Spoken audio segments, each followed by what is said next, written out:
Ladies and gentlemen, welcome to our first ZSR anniversary race.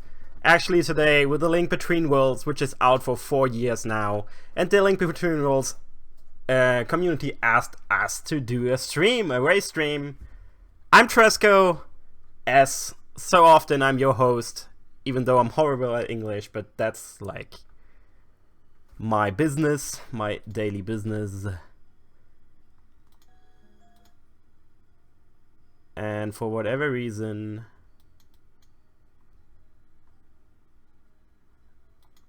okay, that's weird, but whatever. Sadly, Joshua didn't make it. So right now, I'm like done talking. Check out our awesome links on bottom of the channel. And if you want to know more about ZSR, check the schedule on ZSR.com. Check our store where our awesome Star Commando 27 made an awesome shirt if you're interested in wearing some ZSR apparel. And right now I give it over to Nico, our commentator of the day. Nico, go ahead, take it over. Alright, well, welcome to Link Between Worlds. I used to speedrun this game, and this is my first time commentating anything, so just ask me questions in chat and I'll try to answer it to the best of my ability. Other than that, yeah, this was going to be an awesome race, so grab a cup of popcorn, or that's what you do. Now I will give it over to the racers to start the race. I will leave the race so they can start. And the race will begin in 10 seconds. And then we can go. You will obviously see the stream catching up because there's a bit of delay, but we will be synced. So I'm not sure why game audio is so low actually.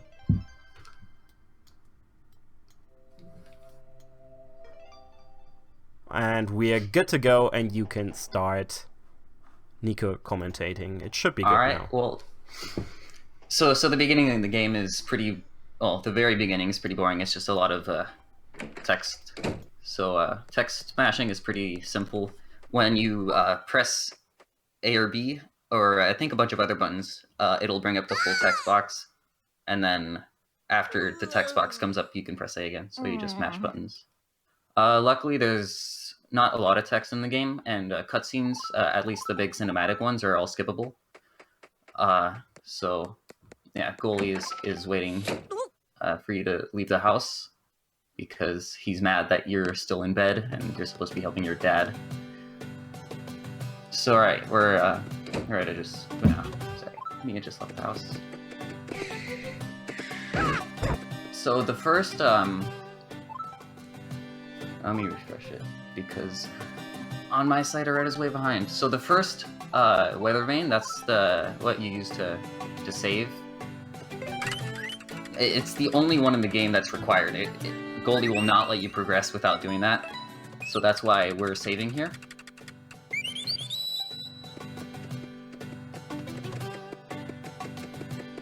No, the streams are fine now, I just had to reset. Correct, I was like a minute behind. There's a weird thing you could do here. If you run at the corner of the jump at the right angle, you can get like a bigger jump. Hereta got it. It's like a tiny little thing. It's the only optimization pretty much, other than taking more direct lines. Alright, we're entering the blacksmith's house. And the blacksmith is gonna give you your sword. I'm sure there's more lore to it than that, but that's all that matters. You're gonna get a sword. Except, I don't think you could use it yet. Can you? I don't know. Yeah. You're supposed to take it to the captain because he left his sword. Alright, so, but instead of doing that, what we're gonna do is we're gonna be taking a bit of a detour. We're gonna be going to Death Mountain. I think that's what it's called. And we'll see why we do that later. But we're also going to be grabbing a weather vane here. What you can do with weather vanes is you can teleport to them once you get a certain item. Japan is not faster because of the thing I brought up where the text boxes come up full text boxes at the same, like the whole text box comes up. It only matters how many text boxes there are, so like the Japanese text being more dense doesn't matter because, yeah. And there hasn't been that much analysis, but like English is pretty much the fastest. So what we're doing here is a power glove skip, and Mia fell off. Hereta got it. Basically, what you do is you lure the bird over, and then you jump off a ledge into the bird, and then the bird knocks you all the way back over the rocks, hopefully. It's a bit finicky. It's not as easy as it looks sometimes.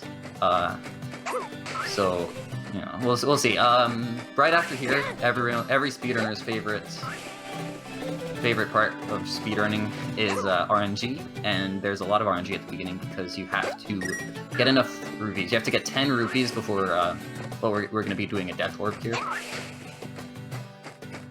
And sometimes that will take a long time, because you depend a lot on the veins, not the veins, the pots, the rocks hitting the special rocks.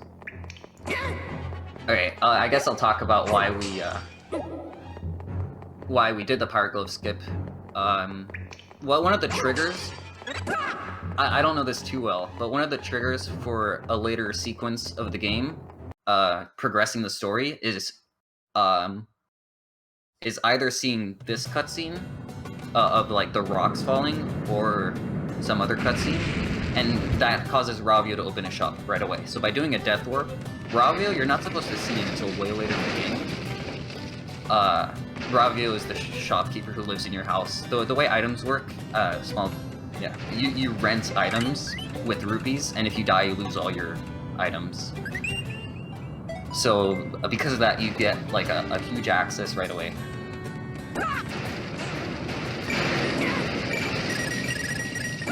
One weird thing that's implemented in this game is, and it never talks about this, if for your first purchase only, if you don't have enough rupees, Ravio will just give it to you for free. So what you saw Hereta just do there was buy the fire rod, which costs way more rupees, I think 100. But because it was his first purchase, he got it for free. And then he also got the bow with his 10 rupees that he got. There's two possible routes here. You can either get the tornado rod first, or you can get the fire rod first. And they're not too different. It's just that tornado rod is more consistent. No, sorry, fire rod is more consistent, but tornado rod is faster by a tiny little bit. So yeah, Mia's going for the tornado rod, Hereta's going for the fire rod. Alright, so now that we've got all that over with, we're heading on over to where we're supposed to go, which is delivering the sword to the captain. And now we get onto the big disaster. Dun, dun. Ah, that's the sound. And now the story kind of gets going. The bad stuff starts happening.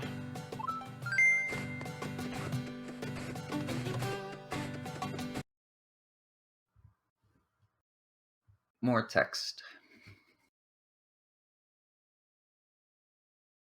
Okay, so now you're able to use the sword, which means that you can fight the baddies. And we're gonna head into the underground. Oh, after, we're gonna need some rupees to buy more items. 50 rupees by the end of this section. So we're gonna be getting that red rupee.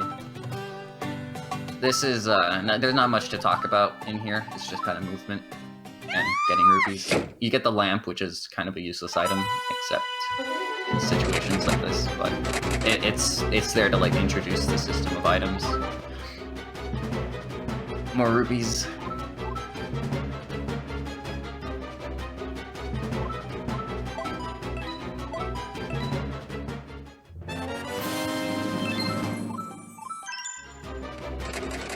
Getting a key.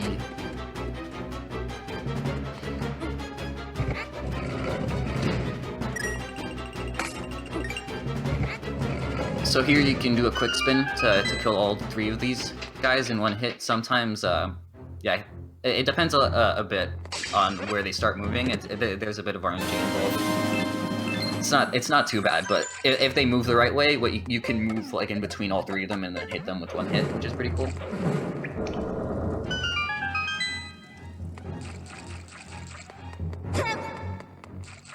All right, now we're into the church, and then there's a cutscene here where a lot of story things happen, but we're just gonna skip that. So yeah, if you want a good laugh, look at Heretta's screen for the next bit.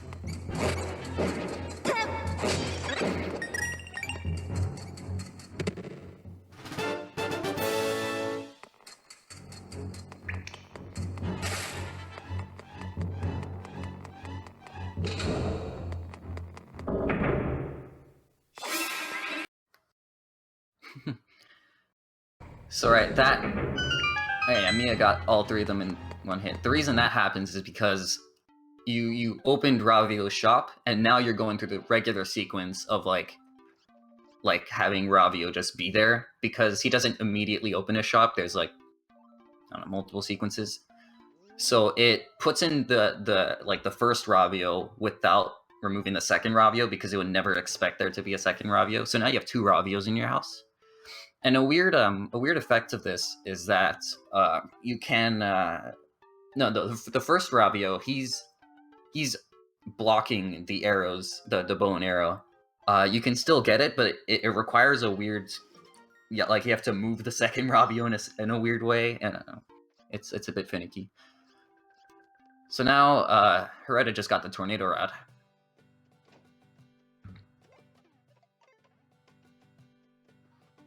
And now we're heading over to Eastern Palace, the first dungeon in the game. Also, the item that he just got there, Ravio's bracelet, that gives you the ability to merge into walls, which is kind of like the big mechanic of this game. Ooh, well, okay. What Heretta just did there is he shot. There's an Octorok that he can move randomly up, down, left, or right. And if they move left or right, it's good because they're out of the way. You can just walk right through them. But if they move up, then you have to shoot. You have to like hit him with your sword. And if he moves down, he like runs into you, basically guaranteed. So yeah, he shot an arrow before the loading zone to like ensure that he'd be dead. It's consistency. I am Nico. I'm commentating for some reason. So Heretta Nico, used... quickly, just yes? Since the layouts are somewhat weird to handle, we will switch over to Heretta Man only for now, because that's what's working right now, and we will like do one runner at a time, so you can focus on one runner at a time. So we will start with Heretta Man only, and then move over to Romulus, and then move over to Miak. All right? Sounds good. All right. So now layouts are proper. Sorry for the problems. I'm not entirely sure what causes it, but now it's fine, so yeah.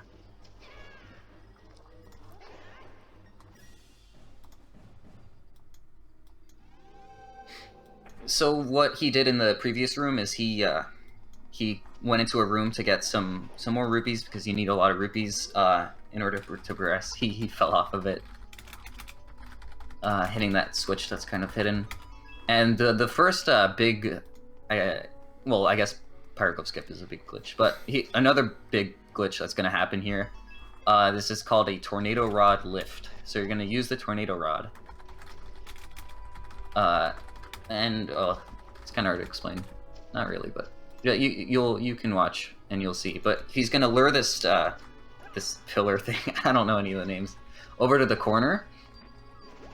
Oh, and he messed it up there for the first time. He got it second try, and he got pushed up by the pillar thing onto the top ledge, which is very finicky. Sometimes it like looks perfect but doesn't work, but that allows you to skip getting the boss key, because you can just fall right over the loading zone. And now we're heading on to the first boss, and Yuga is the first, not the first, Yuga's kind of the main enemy.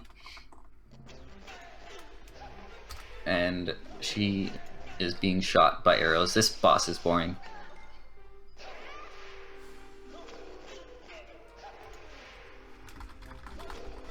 If you die at this boss, you need to reconsider your life, pretty much. Alright. So that's that. Now, the dungeon's not quite over. We have to leave the dungeon. There's a heart container. If you're super cool, you can skip it, but I don't think anyone skips that first one. On the escape, there's a lot of rupees that we can grab, and we're going to need a lot of rupees to buy basically every item. Because what's gonna... No, not every item. There's... I'll get into it later. There's some things we need to do with money. But yeah, the escape is kind of boring, so just watch.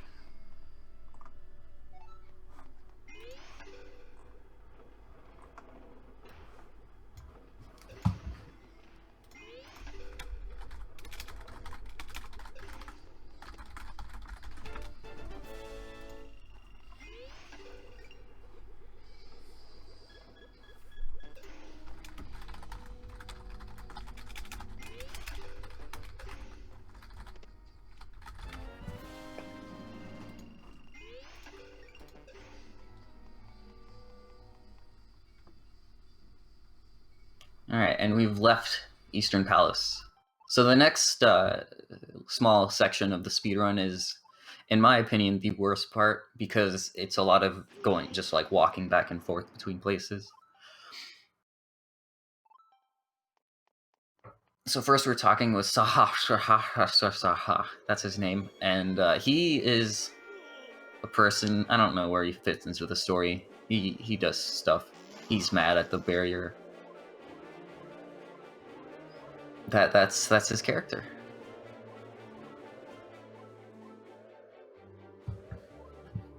I'll just make sure I have the right route right.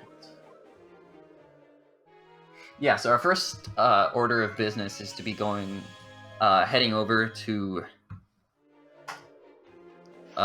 get Irene's bell, which is the bell, that's what it is, that allows you to teleport between weather vanes, which is going to be used a couple times, especially at the beginning part of this run, when you have to go all over the map a lot. But I mean, first we're gonna buy bombs, I believe.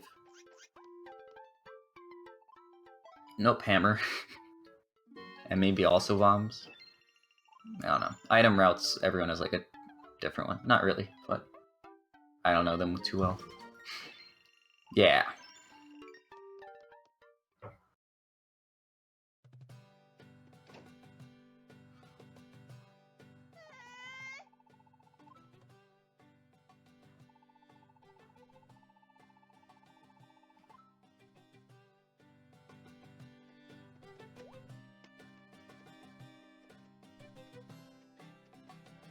The song here is pretty good, so enjoy it. Because you're only going to be hearing it for like this small, brief period.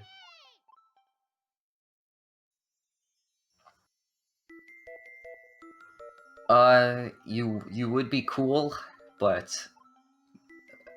I would not advise it. I would think you're cool, but you're probably gonna end up killing yourself, so it's you have to weigh the pros and cons of that one.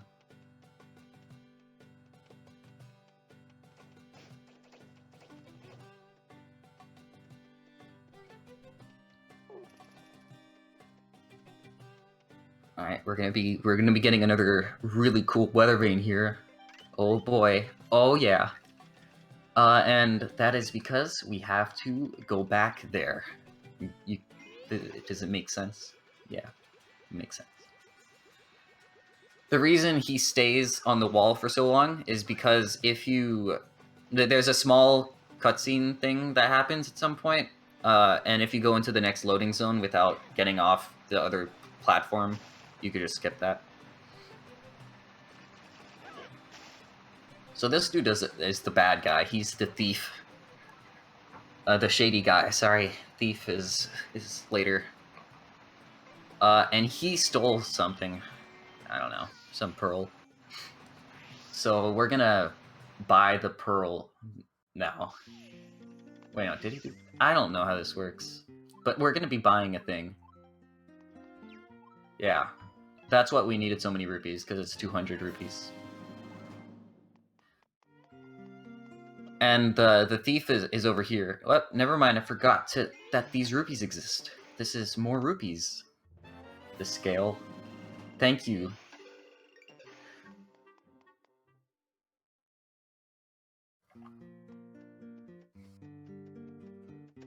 Alright, so we can't just, like, walk up to him because he'll get scared and he'll run away. So we have to pop up behind him.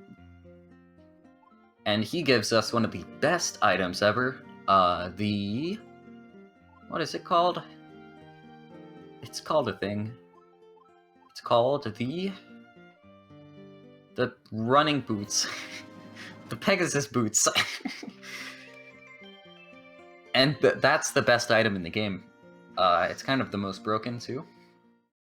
Maybe not. It's used for a lot of skips, but it allows us to run around a lot, which is good. You can run into diagonal walls, and it'll just like skid you across, but you can't run into normal walls. There's also some weird like places it'll bonk for no reason.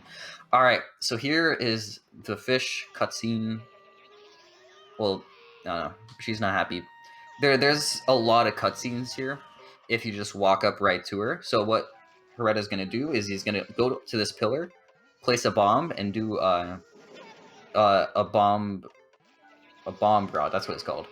He messed it up there, but what he's doing is he is placing a bomb on the ground and then using the tornado rod to lift himself in the air, and then he's timing it so that the bomb hits him at the when he's like at the peak of the radius, so that he can get pushed up higher. Now, an important thing to know, it pushes you up. Even though he got pushed across the platform, that's not from the bomb rod. That's because the hitbox of the pillar is kind of odd, and it pushes him back. So bomb rods are what we use to clip into ceilings occasionally, things like that, when we need extra height. But it's also used here. This probably saves like 20 seconds-ish. And there's a funny thing. If you walk backwards back into the scene, which can happen accidentally, and it's happened to everyone. He didn't do it there, but it's kind of funny because it plays the cutscene, but with the new the skinnier cool princess, and it looks pretty silly. All right, we're back to the house. We've done all the boring stuff. Now we get onto the fun part. We're heading onto our second dungeon here, House of Gales. Here, casually, you have the choice. You can either go to the House of Gales or House of Hera. I don't think it... Like, the difference between the two is very little in a speedrun sense, but I think it's slightly faster to go to House of Gales. House of Gales is the one for Tornado Rod, and the hammer is used in Tower of Hera. What the hell is going on in the background? Okay, I don't know.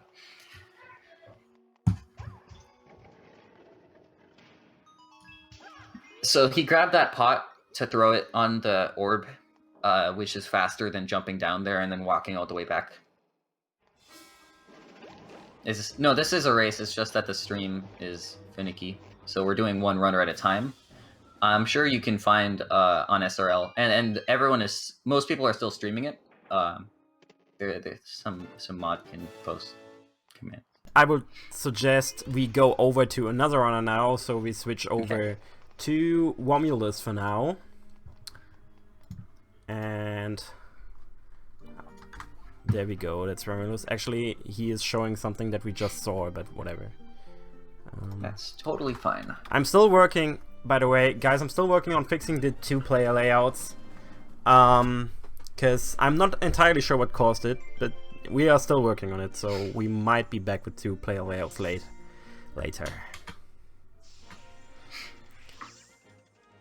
Maybe 4 months behind. Yeah, that's the attitude. Just keep that up.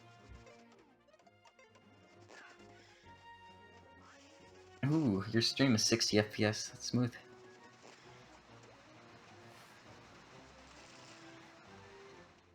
So yeah, let's see if he accidentally triggers the fish scene.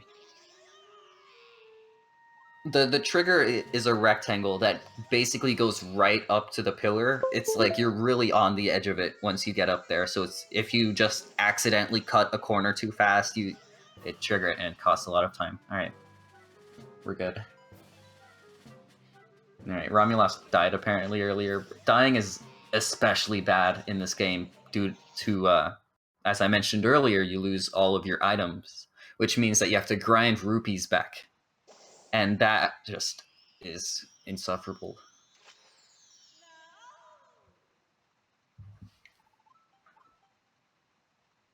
Oh, that sucks. Before the Death Mountain Weathervane. That means that's at that point you don't have any items, so it's not that bad. But it means that you have to go all the way back, and it's just really annoying. It's not a good way to start a run or a race for that matter. Obviously, you'd reset if it was a run. Oh yeah, I forgot to mention. You get the flippers from here. Before this, if you run into water, you just drown and you lose half a heart or something. But with those, you can swim and you can dive. There is a Okay, no. There's a theoretical route that's not possible, flipperless, where you skip the flippers. That's what flipperless means, shockingly enough. But there's a lot of tricks that would be needed in a lot of areas that can't be passed. But you can get pretty far in the game without flippers due to a lot of glitches. You can do fake flippers. You can jump into like a loading zone at this. I don't know. There's some weird things you can do, but we're not at that level yet. A game that could be randomized. I don't know enough about that.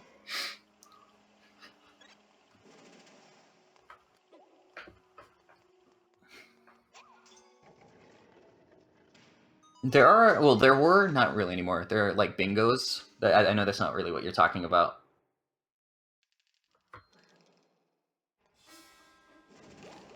Items are the only things you can rent. There's no heart pieces in this game. There's only heart containers, and you get those from dungeons and also from side quests. And armor is a collectible that you get in later dungeons. And I don't think any of the runners actually, probably you have the green armor right now, the green tunic. You can get the blue tunic and the red tunic, and those each of those half how much damage you take. How can there not be heart pieces? It's a game designed for simpler people.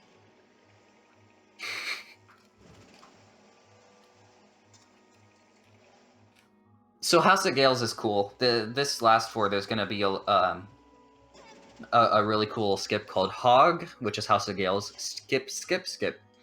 And the reason for that is, I mean, there was a Hog skip, and then we found, I say we, people found a one that is faster, Hog skip, skip, and that was there for a long time. And then more recently, I mean, still like over a year ago, we found a skip for the Hog skip, skip. So it's Hog skip, skip, skip now. And it's really cool, actually, I think. We get the big here. Oh, that was good.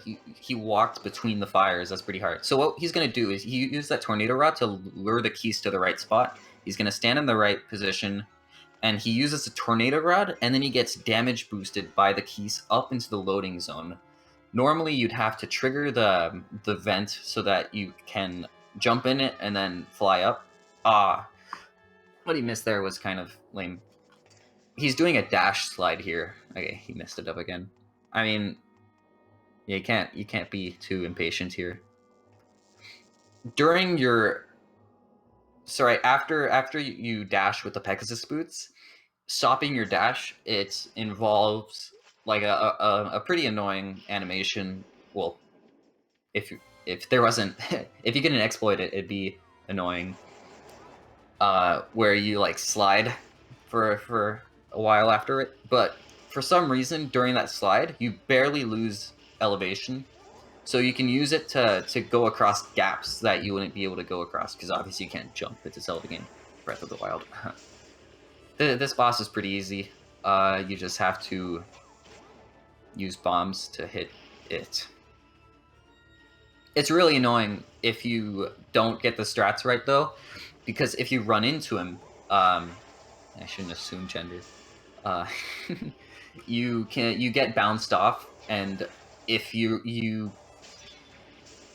can really easily escalate into like getting hit off over and over and over again, and then you die, which has happened before. That's my son, I'm sure. I should pause the stream because hey, nothing. So we beat the boss, and now we're going to be getting a heart container. And then we are going to be getting a medallion. Ha ha ha ha ha. I'm sorry about that.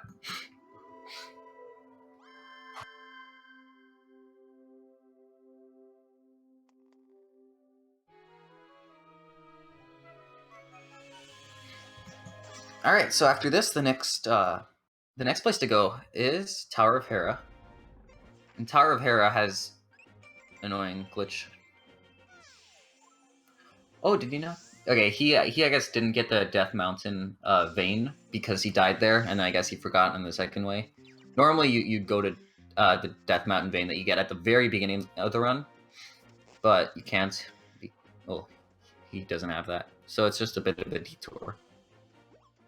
In fact, I think he's gonna have to do parkour skip again. No, never mind. Oh yeah, after you go in the cave, the rocks get removed permanently. There's like a flag that gets set. Doesn't he have? Yeah, he's that. Nope, bonk.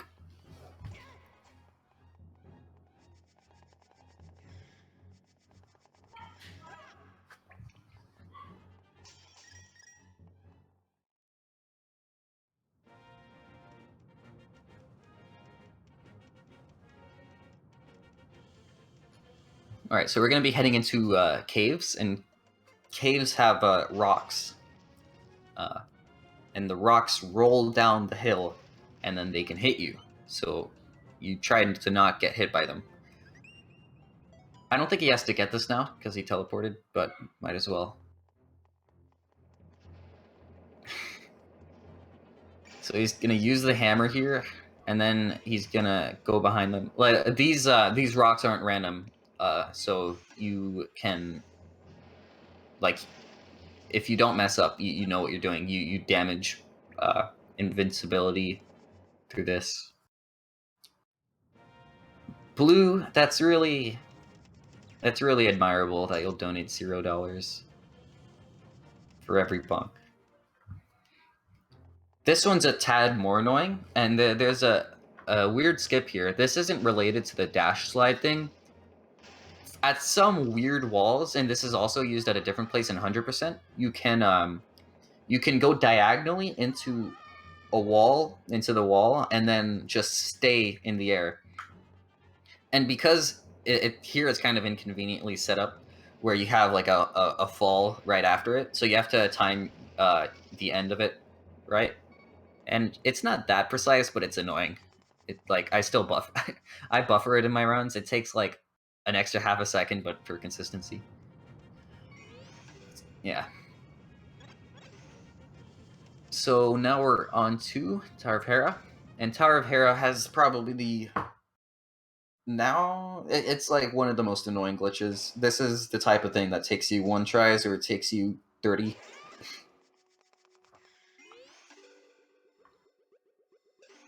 Yep, falling off after you get it is annoying.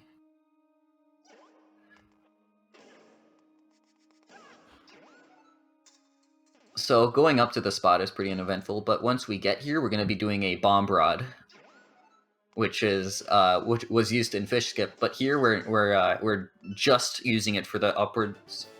We're going straight up, and we're going to clip into the ceiling, and just using a bomb rod with the bomb on the ground isn't enough. So, but luckily we have this platform that we can lower and raise. So you place the bomb on the platform, you raise it with the orb, and then you time it right. He got it. That's awesome. That's like a 2 or 3 frame trick, and this is 60 frames a second. So that's 1/20th or 1/30th of a second. I don't know. It's one of them. It changes every month. That's really, really impressive. So now, okay, you have a magic meter. I don't know if it's called magic stamina, maybe. It's invisible because it has something to do with the way that you progress Pyroglyph skip. You unlock things in a weird order, so it's invisible, but it is there. So after placing the bomb and using the tornado rod and using the tornado rod again, so that you clip higher, your magic is almost depleted. So he had to wait there a little bit to make sure that he had enough magic for the remaining tornado rods going up. But yeah, that's really impressive that he got it first try. The rest of the dungeon is just kind of... These enemies are really annoying, because hitting them with your sword, you bounce off really far back, so like, yeah, you either have to get lucky with their patterns, or you have to run into them, and then use the invincibility to run through. Here, there's a quick cycle, if you do this right, where you stand on the edge here, you quickly get the thing, and then you run off right away, hit that, and then while it's going away, you get the jump, but you're still close enough where you can get it. That's just fun to get. It's not that hard, but it's a good time. So next up we've got the boss, the hamburger, and this can be really annoying. He's gonna try to get an arrow shot right at the beginning of the boss fight into his tail. All right, yeah, he got it. Now, arrows do twice as much damage as this current Master Sword, I believe. So that's why he's trying to get that. He has, I guess, 7 damage, and he did an arrow hit as 2, so you get 2, 2, 2, and then just a final sword hit. That was a really good fight. In fact, this Tower of Hera was very, very good. This is... Yes, canon, this is hamburger. I know, it's shocking, right? No, they all have real names, but I don't know any of them. I know Skullmaster, but other than that, I don't know. So now we've done the 3 overworld dungeons. We've done Eastern Palace, Tower of Hera, and House of Gales. And now it's time to go into Hyrule Castle and do the sequence there. And the sequence there is weird because again, everything is weird because of Pyroglyph skip. There's 2 different scenes. There's one before everything goes wrong and one after, like, Hyrule Castle has been invaded. Oh my gosh, how did I forget? Before that, we're getting the Master Sword.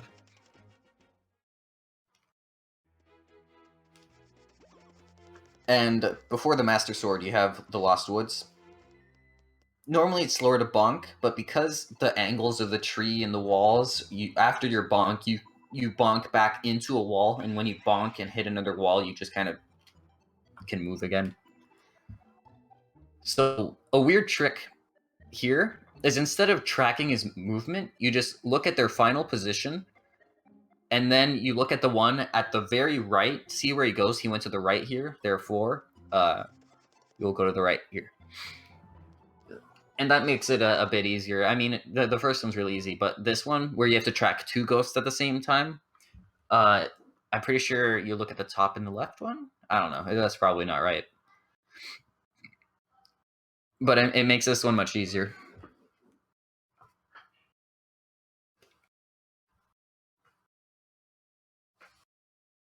And then you go in the one that they didn't go into. Rip stream? Rip. I don't have it.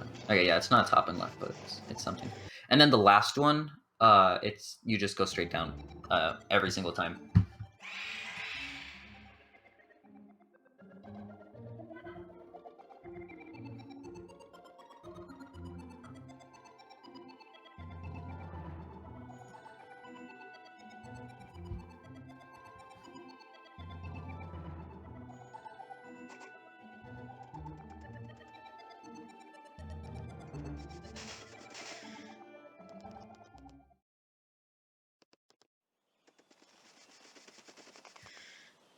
Alright, now we're just going to pick up the Master Sword.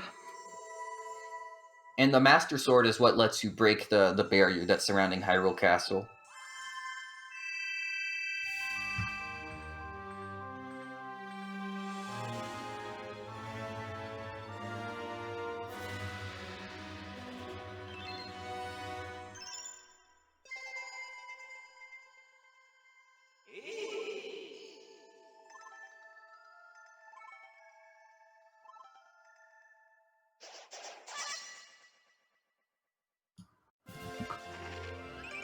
Alright, good job. You got the Master Sword. I don't know the route, but he might be getting items here. We'll see. It's just the anticipation. He does get items, I'm right. I respectfully disagree. I think Hyrule Castle is boring. There's nothing that happens ever.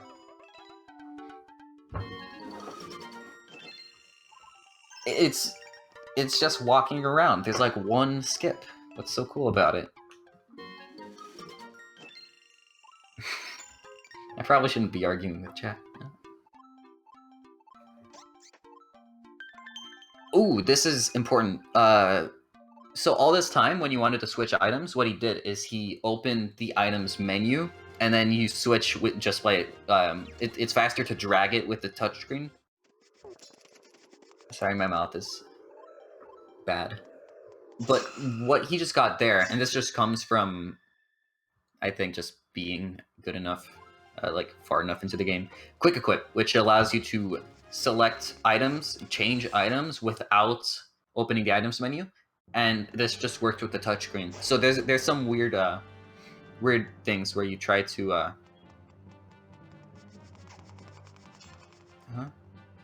Oh, okay, because I think because of the way normally there's like a weird cutscene thing there. I don't know. Pretty much, you can walk around while equipping items, and it's all cool.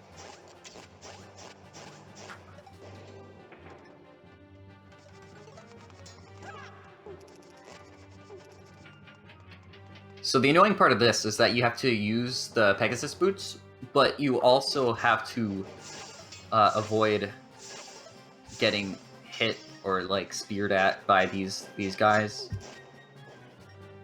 This room just involves killing everyone here, which is pretty easy if you have the right items. So you see, like, between everywhere, he's like twitching items to see to get what he needs next. So here's another tornado rod lift, just like in Eastern Palace. Cool. I'd suggest we go over to Miak for once, because we didn't see him yet. Okay. Okay. Here we go. Switch over to Miak. And his stream is pretty loud, but that's fine. Here we go. And I'm out again.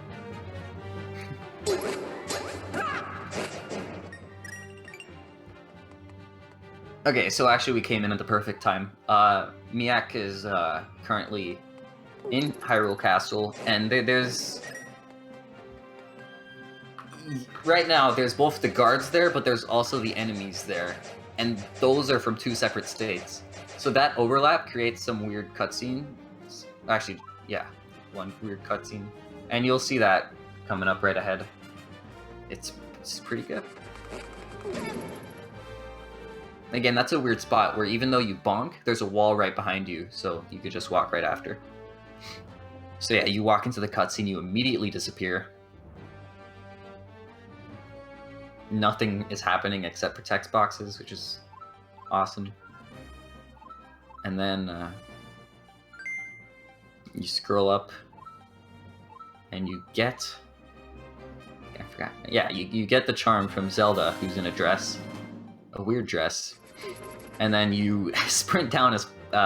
you use the Pegasus boots as fast as possible down so that you don't get hit by Zelda. And then we move on to Hyrule Castle, like normal.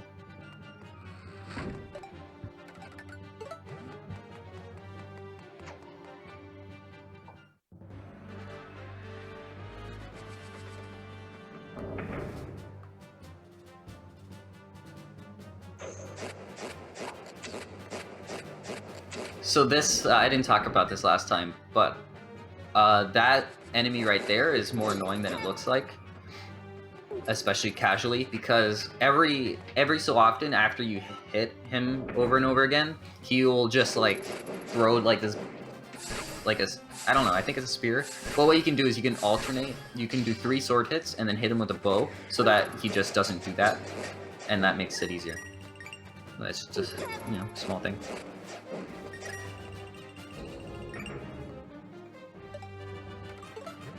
Also, you saw that we killed one of them with an ice rod, which is you'll see that a couple times using the ice rod to hit things that are up on ledges. Without the ice rod, you'd have to go up onto the highest ledge, use merge into the wall to go all the way across, and then merge, and then just like run all the way. It saves a lot of time doing that. But yeah, the tornado rod lift that was done there, that skips fighting all of the statues. There's another word for it, I don't know. In the room, because otherwise you'd be locked there until all of them are dead, which takes a while because they kind of come out in like you need to kill like 3 of them and then 3 more of them like jump out. It takes a while, so you can just avoid that by getting up on the ledge and then running out and jumping into the loading zone. So Yuga just stole Zelda, and that's kind of the main, like the second part of the game. Now you need to save the painting of Zelda and also save other paintings of other people. Here's the main part where you can just get like totally trolled by these Hyrule soldiers if you get unlucky or if you're not perfectly right. Also, there's a weird thing here. If you dash at these diagonally, I'm pretty sure it's a bit faster because you don't have to wait for the dash animation. You just go like right into the door. But there's a weird thing where only sometimes you'll bonk on the corner of like you'll bonk on the corners for some reason. So that's a bit risky. So here's the second Yuga boss fight. There's not much to say here either.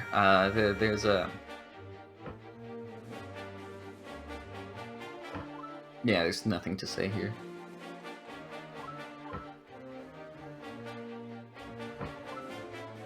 Merida from Disney's Brave. I've seen that one.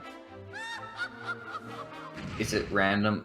Okay, obviously I doubt it's like actually like RNG. It's some weird, but I don't know. It's probably some weird, like you have to be at a very specific like position for it to work. So what Yuga does here during her boss fight is she splits into 3 people, and you know which one's the real one by which one has the brightest wand. But the interesting thing is when, like in between every time they come out, they merge, all 3 of them merge into the wall, and if they cross each other, then they could like switch positions. So you don't always know for sure once you know who real Yuga is. You can't just like follow her perfectly easily. So now that we've done that, we're going to be heading into Lorule, which is kind of the dark world. I mean, it's probably obvious, but Link Between Worlds is not like a sequel, but it's like a successor. I don't know. It's based off Link to the Past in many ways. So going between Hyrule and Lorule is going to be kind of, yeah, it's going to be used a bit. I mean, I guess it's in any percent not that much, but in categories where you have to get a lot of collectibles, a lot of getting hard things. Wait, are there hard pieces? There might be. I don't even. Oh, I'm thinking of Phantom Hourglass. This game does have hard pieces. I'm stupid. I'm sorry.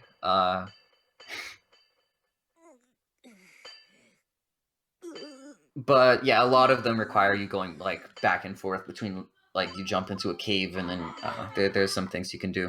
So now you're in Lorule and you're.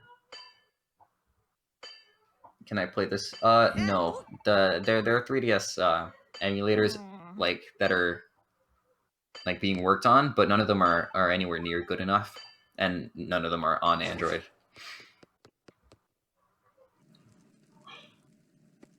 So the order of the dungeons, casually, it can be played in almost any order. The only thing that has to be true is that you play, you have to do Thieves after, wait, no. Casually, you have to do Desert Palace after Thieves. We'll see later why that's not necessarily true. you can do glitches. Glitches are cool. But yeah, basically at this point you do the dungeons in any order, and that's like the big sell of the game, is that you're not restricted. You get, I don't know. Swamp Palace has had a lot of...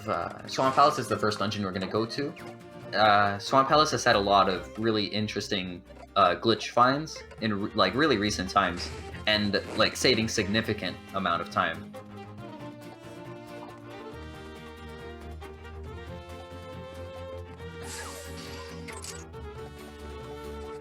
Alright. Oh, something I should say. Miak seemed to have gotten the pouch, which gives you a second item slot. Some runners do. It like costs a bit of time to do that. But it makes item management easier. So you see here, what you have to do here is you have to drain this by placing... You have to break a big bomb. You have to use the big bomb.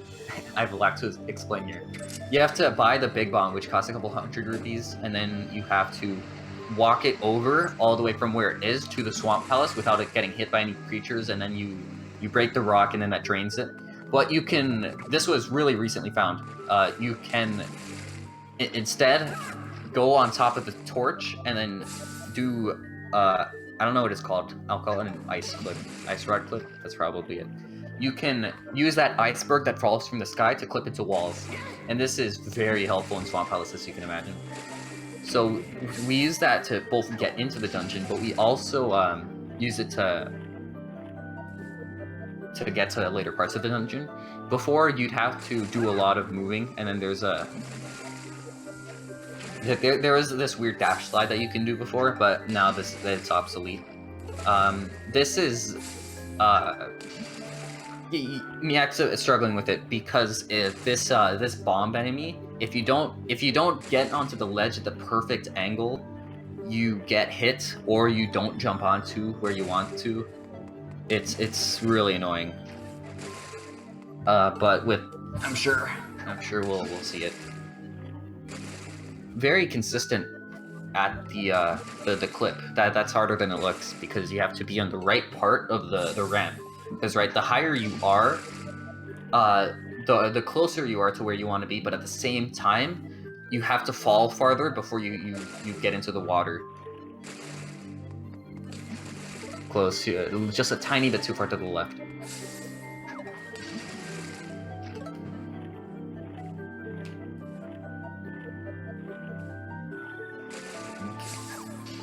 Yeah, we got it. So now we're gonna see Miak use the tornado rod to get up on the ledge, and this skips a huge part of the dungeon. Now being able to reach that upper section there. But we're gonna be... No, I'm sorry, I don't remember how this... Oh yeah, now I'm just gonna watch. You clip outside again, and then if you're on the right place, you can...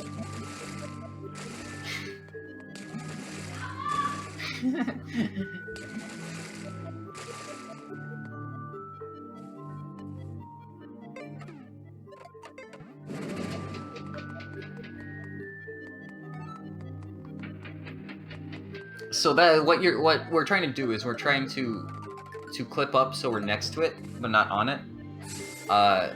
So the position was just a little bit off, therefore we went into the stairs.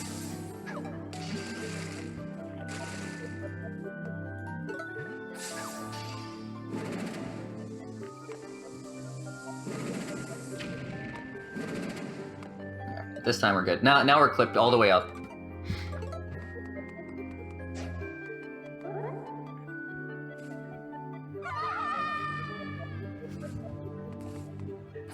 That's a bummer. It's not pixel perfect, it's pretty precise though. Getting this is frankly annoying.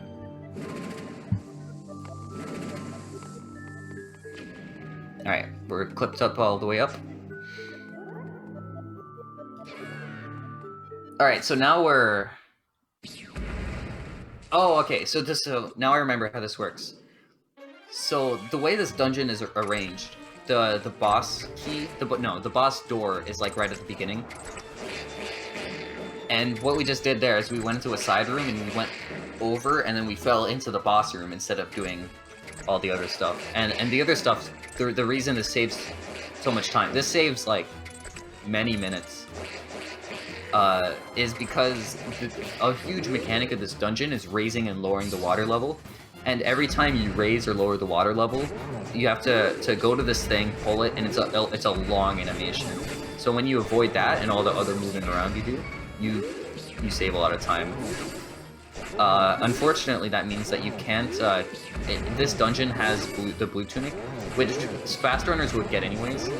But I was bad, so that really sucks. Dying here, because now you lose a lot of items. The boss is really annoying. But the way that we were trying to fight the boss is by alternating. No, by every time Argus? I don't know. Every time the boss is in the air, you use an ice rod. But yeah, you should probably move on to a new runner. Yeah, forfeit. Okay, then we will move over to Herediman, then switch over to his stream. And here we go, here we have him. And you can take it over whenever you switched to... Poor Miak. Yeah, it's really unfortunate. So we're really far ahead here. Yeah, it seems like he's like 3 dungeons ahead. We're about to enter Ice Ruins, and Ice Ruins has this really cool glitch. It's right as messing around with the pins, which is pretty awesome.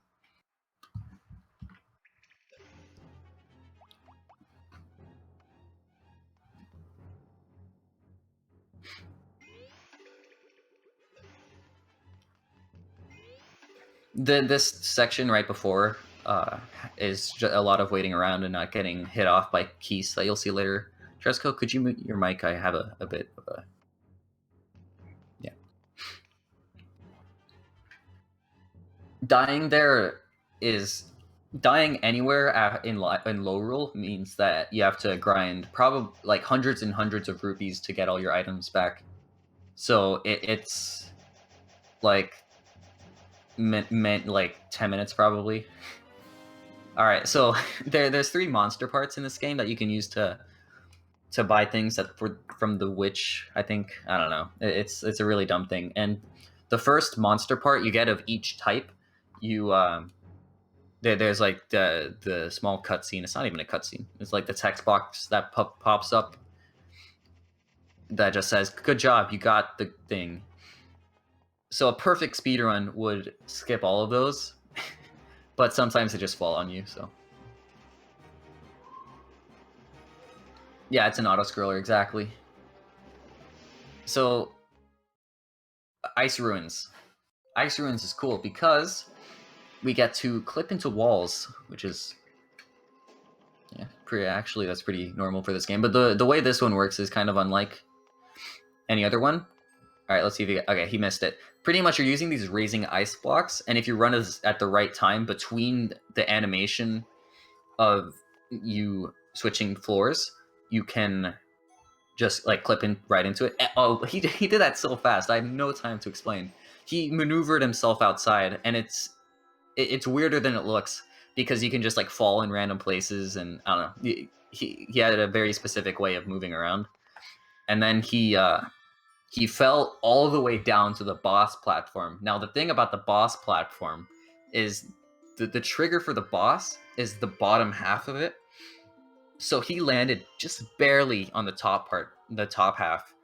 If you mess it up, if you're too far down, then you trigger the boss, and no one knows how to fight the boss anymore because it's not in the speedrun.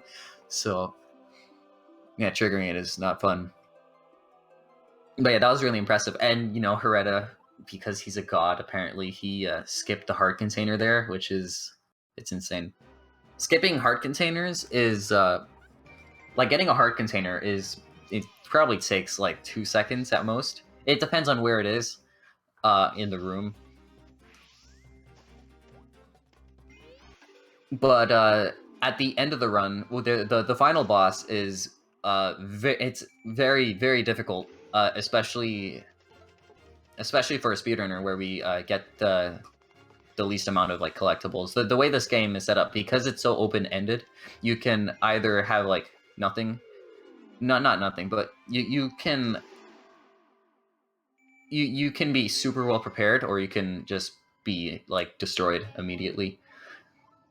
If you ever want to, it's pretty funny going from speedrunning any percent. We're getting hit like 3 times with the weirdest hitboxes means you're dead to 100%, where you fight him with the super lamp, and like there's nothing that could possibly happen to kill you. It's pretty great. So we're entering the Dark Palace. Dark Palace has this maze section, but we're gonna skip it because we're cool. And skipping it is annoying because there's this enemy right here deals a lot of damage, like 3 hearts of damage, and we have to move it to the corner here. No, 2 hearts. You move it to the corner there, and then you get you can get pushed like between where he's stunned and the wall, which means that you can you can then like bonk off the tree, and because you're pushed into the fence a little bit, when you bonk back up, you're on the fence, and that lets you skip it all. And now it's time for Dark Palace. I hope we get to show off Skull or Desert. That'd be pretty cool.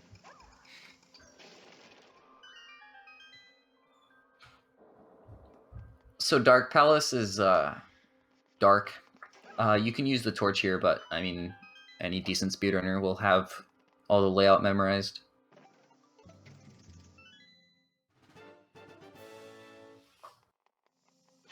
So the main goal, and yeah, the goal of this dungeon, there's these 4 light sources that go on these eyes at the bottom. So your goal is to get all the light sources open. Yeah. You also have to get the boss key, obviously, to open the door, but there's no skips really in this dungeon. I think there's some small stuff. We'll see.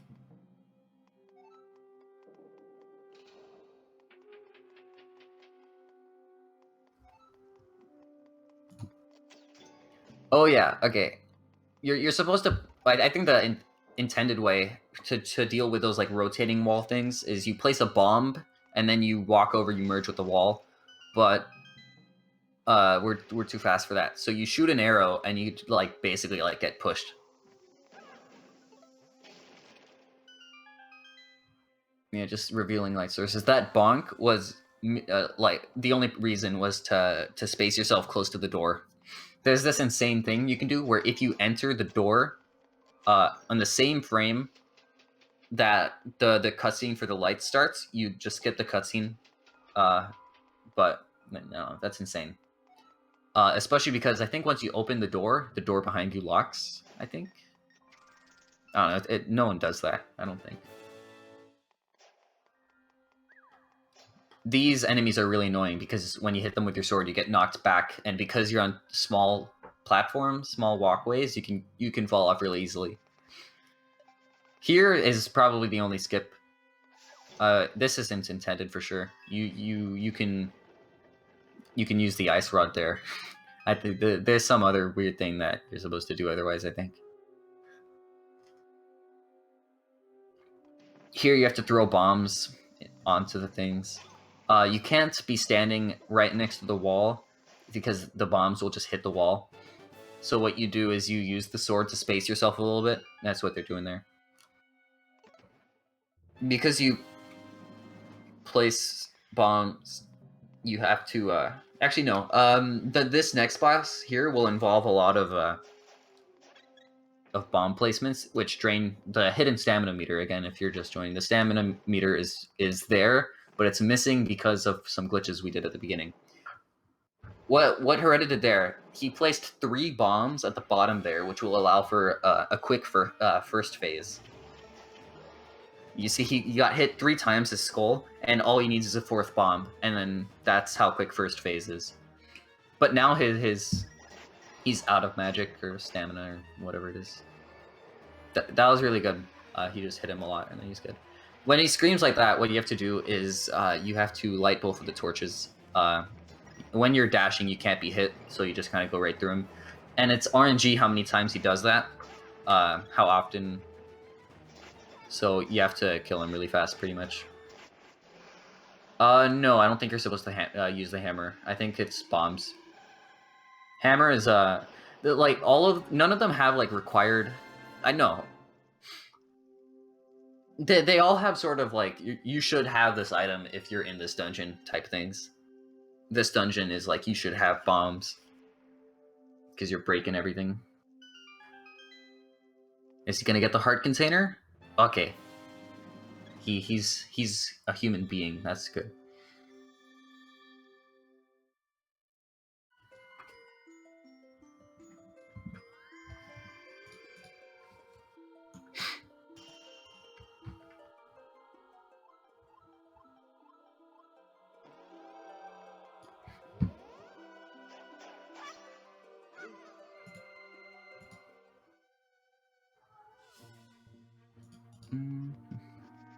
Next dungeon is Turtle Rock, which again had a lot of has had a lot of recent discoveries. There used to be an insane, super insane glitch here, which would be the end of basically every run.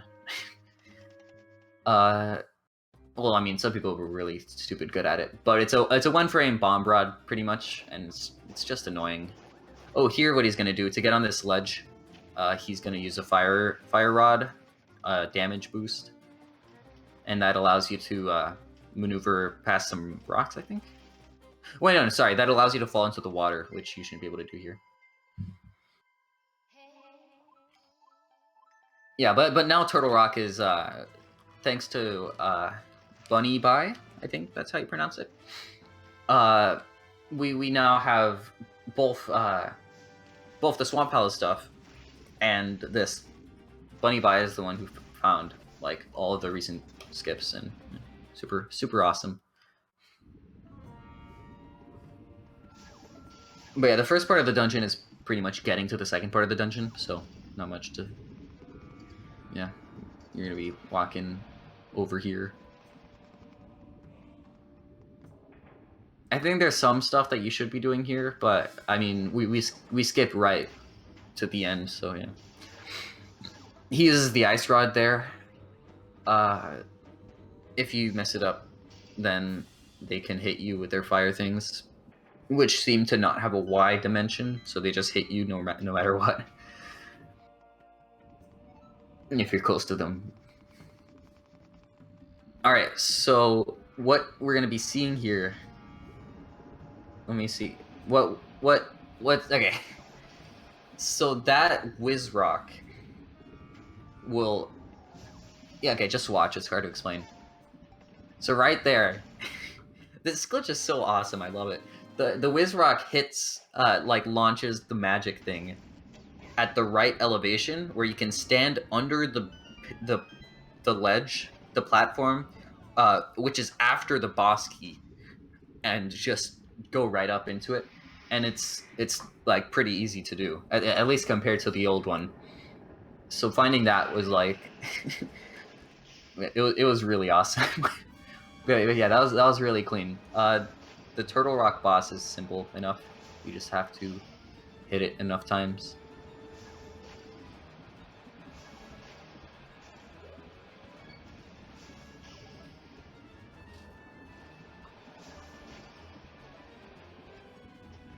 Alright, so that's the first phase. And now the second phase is he goes up onto the ground, and he deals a lot of damage. So you have to... Yeah, he has 3 main attacks. He can either just like... He can do that one where he spins a lot. And that one, the strat, is you just get hit by him as soon as possible, because then he stops his attack. He's getting hit a lot. This is dangerous. See, he would... Right, the intended strategy here is to get hit by him, but he's on low health, so he doesn't want to die, obviously. He's got to be really careful here. This is the third attack where he does this like outburst thing. If you're too close to him, you can get hit.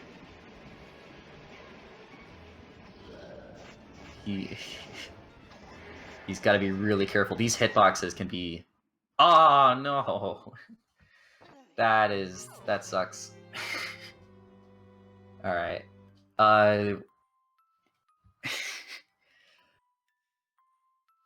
So yeah, again, once you die, it's over. And yeah. So do we have to switch to Should we Romul now? head over to Romulus? The poor runners with their bad luck, so we are switching over to Romulus. Switch to him. There we go. And you know, guys, what the worst part about this is? Like, Nico, can you guess what the worst part about this is? No. I just fixed the two-player layouts. I'm not even kidding. I literally the second that Heavenman died, I fixed the two-player layout. So I was about to swap to two-player. Well, okay. Well, now have fun. It's not a race anymore. It's just let's look at the speedrun now. All right, so we're gonna again. Romulus did the glitch perfectly fine. Those whiz rubs are annoying to hit because if they're at the corner there, you have to be at like the perfect angle.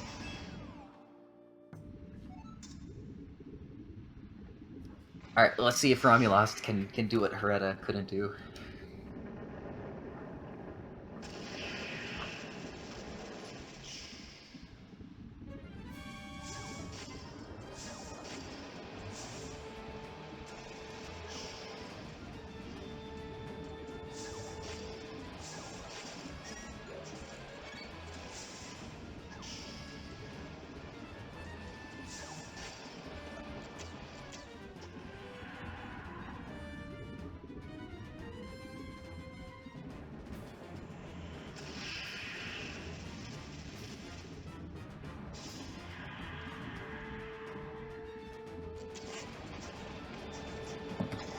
Alright, so we're at the second phase here. At the beginning, could you... At the beginning, he does like one jab, and then once he gets more damage, he'll do like two, like here. Okay, three, when he's really damaged. So this went well.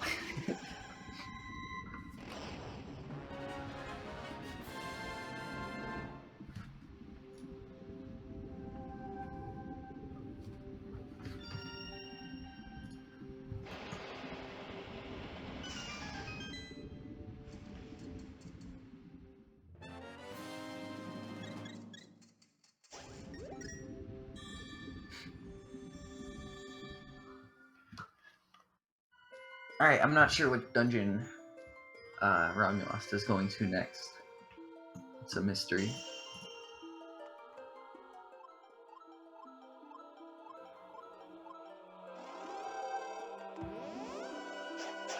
A weird thing in that place... Actually, no, he only has one sage left, so I guess he's going to Thieves.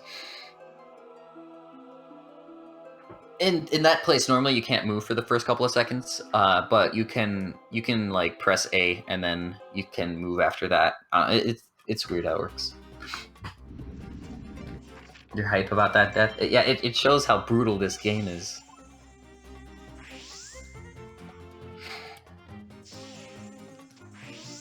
I don't remember the route being switched. Skulls used to be the second to last one. We didn't see. I guess we didn't see Skulls, but.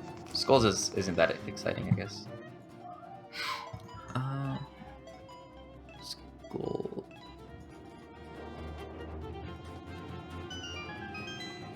Hereta might show off those two dungeons after this. We'll see. So Thieves' Hideout is slowed down a lot by the fact that you have a Thieves Girl, the girl thief, the thief. I don't know. Thief girl, and you have to have her follow you around the dungeon once you get to her, and you have to get her to the boss room, which limits a lot of what cool sketches glitches you can do, because you can use these statues to get out of bounds really easily, and you can like just go past the you can get past the boss key, the boss door really easily, but like you can't fight the boss without Thief Girl. So right now, Romulust is moving the statues around in a very... Well, okay, first, he's going to be moving them to so that he can hit the 3 switches on the ground. This means that you have to have the 2 on the switches, and then you can stand on it. But now he's going to be moving them again, I think. I mean, there's 2 routes for this. Yeah, okay. He's going to be doing something really cool here.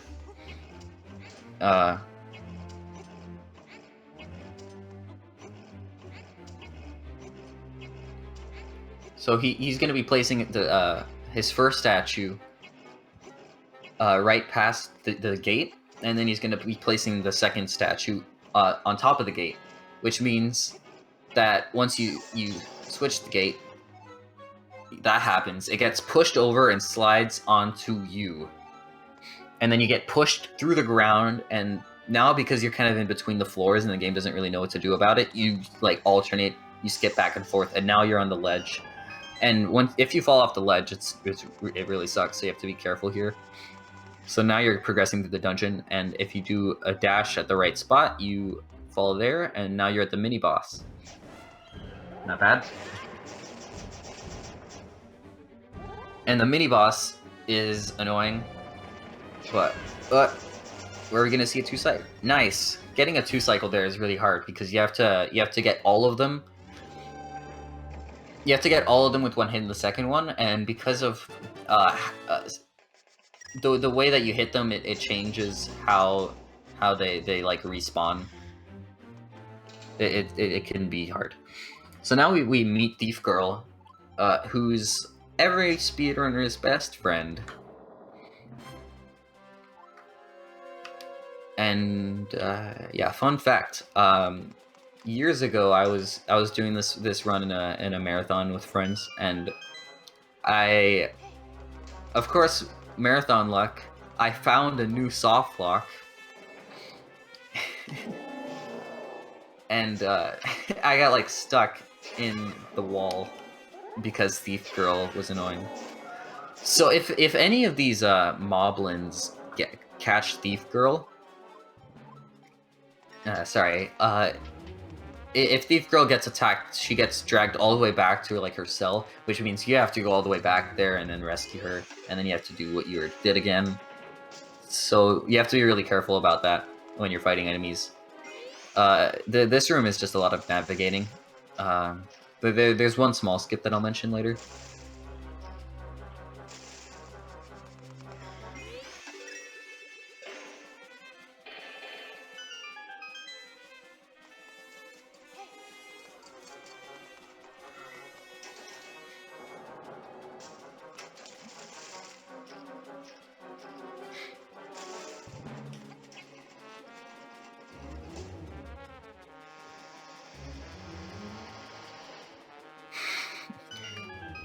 Yeah, it's really unfortunate that the race layout works after it's a race.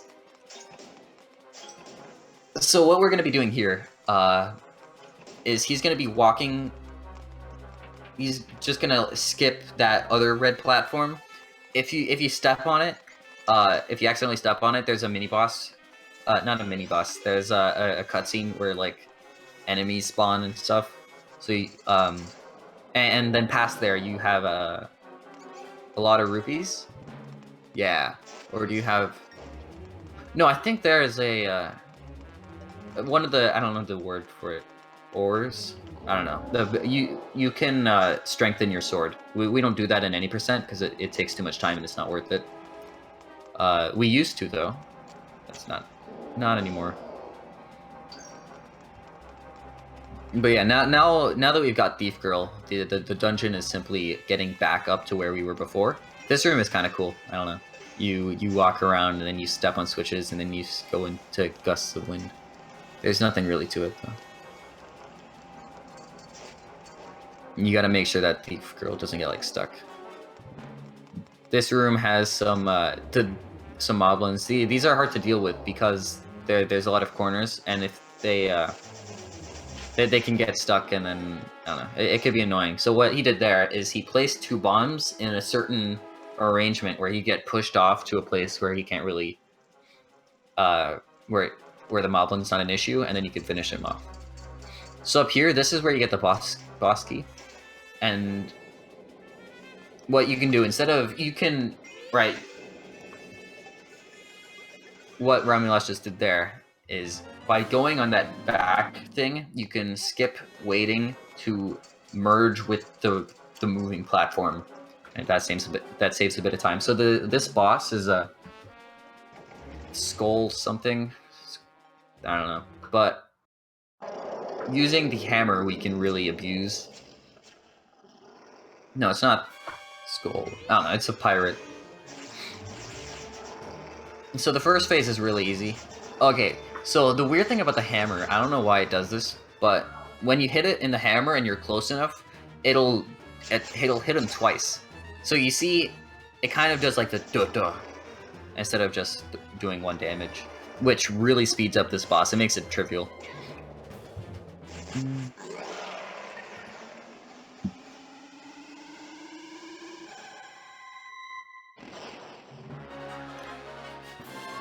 I'd be fine with Hereta commentarying. He said something about that. So yeah, the boss has been beat.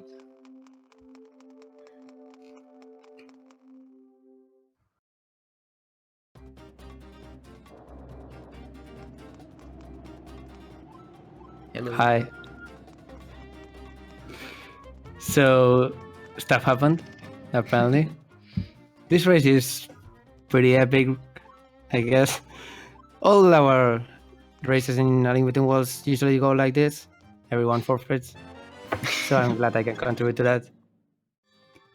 It shows how if you don't do safe strats, how careful you have to be in a race. I wasn't even doing bad strats. I just got complete troll. Did you see it? Yeah, I'm you still got tight about that. You got really, like, every single attack he'd be like like moving around. I don't know. No. And also it's the triple. The triple. I've never seen that. It's like new tech on Anniversary Day. That's pretty nice. Yeah, and the hitbox is kind of it's bigger than you think. Yeah, it was pretty stupid. By the way, Romulo, by doing this dungeon in the last dungeon, he skipped basically the cutscene going up to the Triforce, so it saves a lot of time. And he's right next to the Laurel Castle, so yep. Doing this in last place is really nice. I don't believe I have his stream open, so I'm gonna do that. I just realized I had to commentate that. And I also have my stream still open, so whoops. Let me do something about that. Laurel Castle is pretty exploited. You kind of skip all of it. Laurel Castle is actually pretty nice, both in a casual sense and in a speedrun sense. There are a lot of things here, even if some will never see them. But there are quite a lot of skips that we used to do, and some that are still done in 100%. Like getting the blue mail by doing a pretty nice setup. Yeah, you can. Yeah. We won't see that because Romulo is pretty good at this game, so he doesn't need that. Mm-hmm.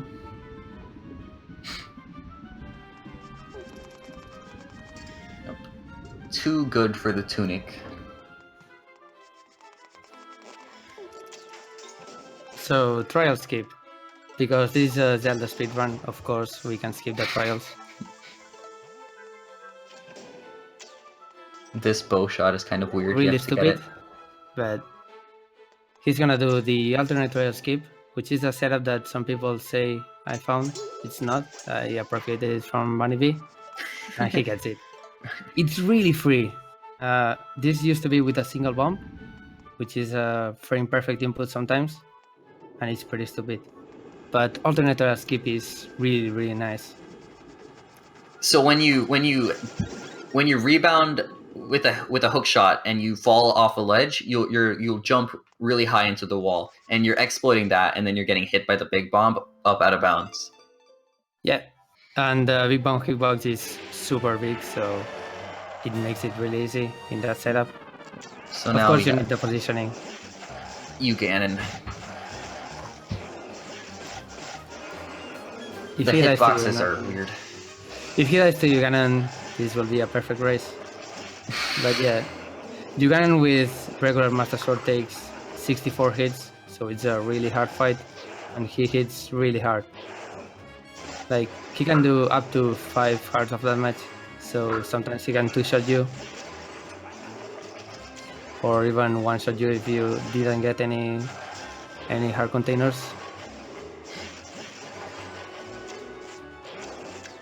Once he starts flashing red, there's this new attack that you see here. This just takes a lot of time, and so if you want good RNG, you hope that you don't get that. Ah, got it again.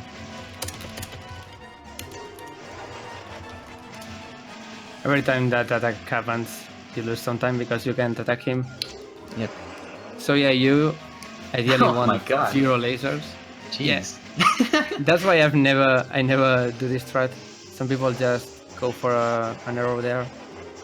It doesn't work. What he wants is this attack. You The can hit him spin. a lot.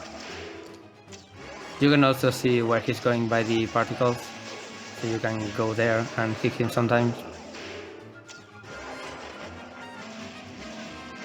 That's 4, I think. That's 5. That's 5. It's really bad luck. You usually get 1 or 2. It's almost done for sure. Ah, come on. Yeah, probably last hit coming up. Yeah. Almost. He didn't get hit, so that's a good Ganon fight in my book. Yeah, that was really good. And now we have tennis. What would a tennis Without game? What would a Zelda game be without tennis? He's going for the handle strat, by the way. I'm not a fan of it. For the wait, what is he going for? Usually stand there for handle. I guess it works here as well, but I don't like it. Yeah, if you want to make that really fast, you walk towards him, so you make the distance between you and her less. Him? It's G. it's complicated. It's really complicated in this case. Yeah. Let's not talk about that. So he has the Bow of Light, which can do this. Yep. It's the only item you can use in walls, and the only item that is conveniently here to beat Ganon. Thanks, Zelda. These death fairy things are they can really troll you. So he merged into the wall, and that makes it so that you can't get hit by them, but that takes a little bit of time because merging into the wall, it freezes your surroundings for a tiny bit. I think it's 2 frames, something like that. Hmm. But we usually do that just for positioning. It's really easy to get a position with that. Shout outs to the second phase, which is pretty nice as a Spaniard. I did that joke at ESA, it's not funny. I'm sorry. And this is pretty much done. Because third phase is really easy. Yep. For the first 2 phases, the tennis phases, you can't mash it. It'll prevent you from doing that. It'll just bounce back towards you. But for these ones, because they come at you so fast, they remove that limitation. So you can just mash it, and this makes this really easy. And that's easy. He just has to get the 360 Final hit. quickscope. And I hope he goes for the single arrow. Thank you. Nice. A lot of people forget that happens. You can just hit him with an arrow and it works. Walking up to him is really, really stupid, so don't do that. Yeah, now he's at the top, so it'll just instantly go to the next section. And yeah, the run is basically over. We have to wait to collect it to get the Triforce. Which is And auto scroller. hopefully he won't die on the way to Triforce. Please nerf clouds.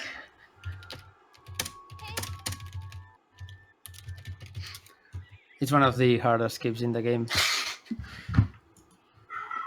Not getting to Triforce.